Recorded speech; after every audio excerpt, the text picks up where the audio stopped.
Assalamualaikum warahmatullahi wabarakatuh. Perkenalkan, nama saya Dewi Fitrianingrum, NIM 2010411162 dari Prodi Manajemen kelas E.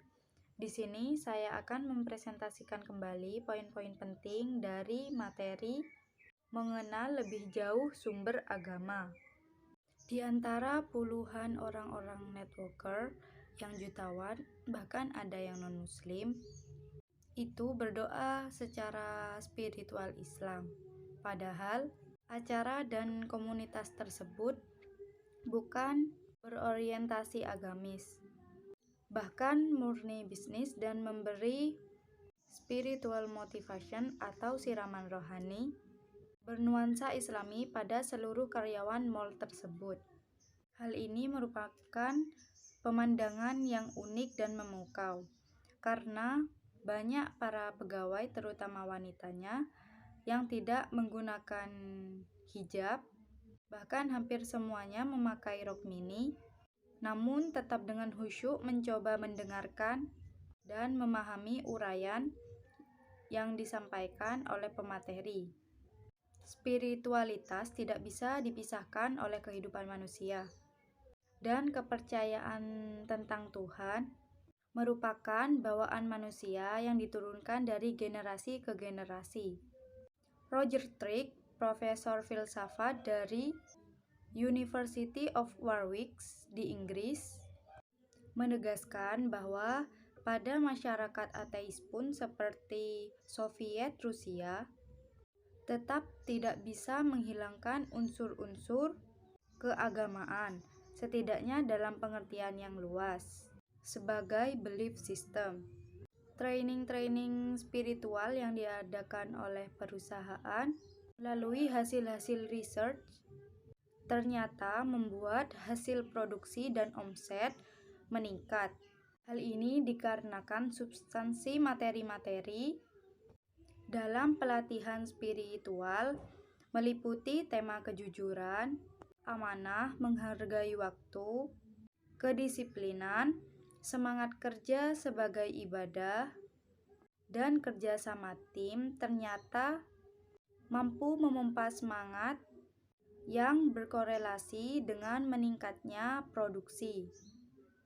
Sebaliknya, jika hak-hak ibadah mereka dilarang, misal tidak ada waktu istirahat untuk beribadah dan lain sebagainya secara resmi, serta tidak ada pembinaan mental spiritual keagamaan, membuat para karyawan mudah stres, tidak bekerja dengan sepenuh hati, dan bahkan mencuri-curi waktu atas nama melaksanakan kewajiban agamanya.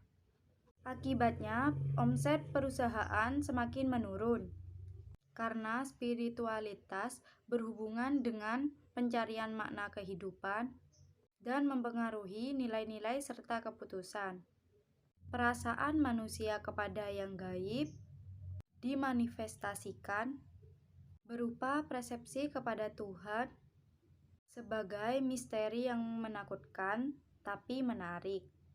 Kapasitas spiritual dijadikan sebagai modal penting kesuksesan yang oleh Danah Zohar yang diistilahkan sebagai spiritual capital.